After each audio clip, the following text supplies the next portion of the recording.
Deeper tube wells, उनके पास tube wells कैसी हैं, डीप है, मतलब काफ़ी नीचे गहरे तक जाने वाले, उनके पास उनके पास वाटर अवेलेबल है। जो स्मॉल फार्मर्स हैं उनको वाटर क्राइसिस फेस करना पड़ता है, स्टोरेज, जो वाटर स्टोरेज की फैसिलिटी नहीं है, मार्केटिंग फैसिलिटी नहीं है, तो उसके कारण जो है farmers they have to pay high price for inputs such as high variety seeds, fertilizers etc. और लास्ट में क्या होता है कि जब वो अपना जब ग्रेन बेचने के लिए जाते हैं तो दे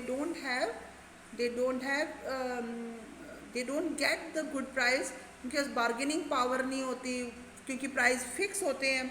तो all the production reach the market simultaneously, और जो सप्लाई ज़्यादा होती है और डिमांड कम होती है, उसके कारण farmers they are committing even suicide in our country.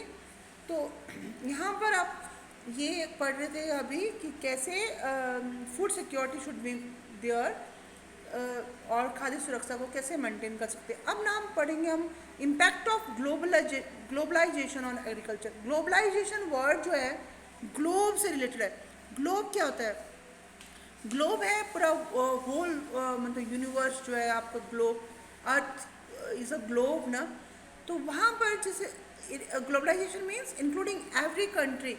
तो ये नया फिनोमेना है, it was there at the time of the colonisation. पहले कॉलोनाइजेशन जब थी, जब ब्रिटेन का राज था पूरे वर्ल्ड में, तभी ये फिनोमेना था कॉलोनाइज, तभी ग्लोबलाइजेशन कह सकते थे, because the whole world is hold.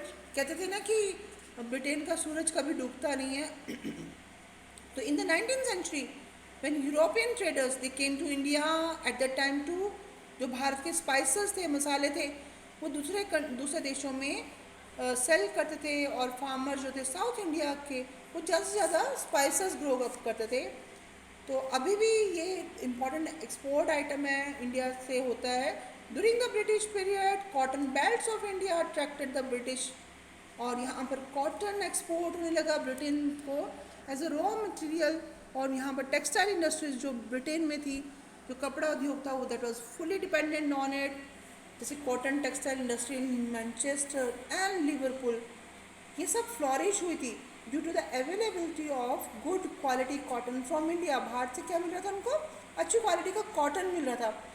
और यहाँ पर आपने चंपारण मूवमेंट के बारे में पढ़ा, चंपारण आंदोलन के बारे में पढ़ा था, जो कि 1917 में शुरू हुआ था बिहार में, क्योंकि वहाँ के जो ब्रिटिशर्स थे, they are forcing Indians to grow indigo on their land.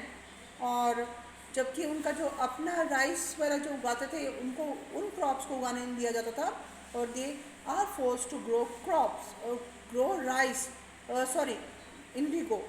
तो और जब वो फूड ग्रेन्स नहीं ग्रो करेंगे तो how they can sustain their family, वो अपनी फैमिलीज को कैसे पालेंगे। तो under globalisation particularly after 1990 the farmers in India have been exposed to new challenges.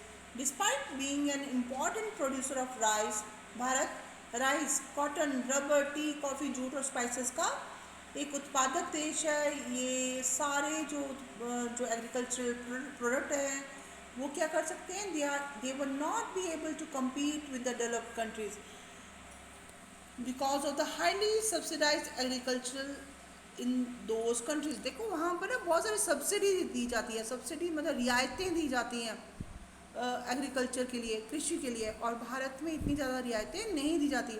भारतीय today Indian agriculture find itself at the cross road. जो एग्रीकल्चर को अगर सक्सेसफुल बनाना है और प्रॉफिटेबल बनाना है, मतलब उससे उनको प्रॉफिट मिले, तो proper thrust should be given to the improvement of the condition of marginal and small farmers. एक जो छोटे फार्मर्स होते हैं, किसान होते हैं, और मार्जिनल मतलब जो मार्जिन पे होते हैं, बिल्कुल स्मॉल और बिग फार्मर्स के बीच वाली लाइन में होते हैं, तो ये उनको हेल्प करनी है। The green revolution promised much but today it's under controversy. और यहाँ पर देख रहे हैं कि जो लैंड की जो डिग्रेडेशन हो रही है, क्योंकि हम ओवर यूज़ ऑफ केमिकल्स कर रहे हैं, ड्राइंग एक्विफर्स, हम जो पानी के जो स्रोत हैं उनको ख़त्म कर रहे हैं, वेनिशिंग बायोडाइवर्सिटी, जो बायोडाइवर्सिटी है पूरे सारे जो प्लांट्स हैं, एनिमल्स, उनको ख़त्म कर रहे हैं। तो अब यहाँ पर ग्रीन रेवोल्यूशन की ज़रूरत है, जेनेटिक इंजीनियरिंग की ज़रूरत है। Genetic engineering is recognise as a powerful supplement in inventing new hybrid variety of seed. Genetic engineering क्या होती है? जीन्स, नए जीन्स इंट्रोड्यूस करना जो कि अच्छी वैरायटी के हों। तो ऑर्गेनिक फार्मिंग भी एक इस तरह का विकल्प है। और आजकल ऑर्गेनिक फार्मिंग वर्ड यूज़ करते हैं कि जो फैक्ट्री मेड केमिकल्स हैं, फर्टिलाइजर्स हैं, उनको नहीं यूज़ करना है। और अभी जो मैन्योर्स हैं, जो खाद है, जो ऑर्गेनिक है, उसको यूज़ करना है। तो a few economist they think that Indian farmers have a bleak future. जो कुछ आर्थिक विशेषज्ञ हैं वो ये कहते हैं कि जो भारत के जो किसान हैं उनका जो फ्यूचर है वो ब्लीक है। ब्लीक मतलब धुंधला सा है कि और if they continue growing food grains on the holdings that grow smaller and smaller as the population rises. जैसे जैसे जनसंख्या बढ़ रही है वैसे ही उनके जो एरिया ऑफ लैंड है वो और कम होते जा रहा है उनके पास।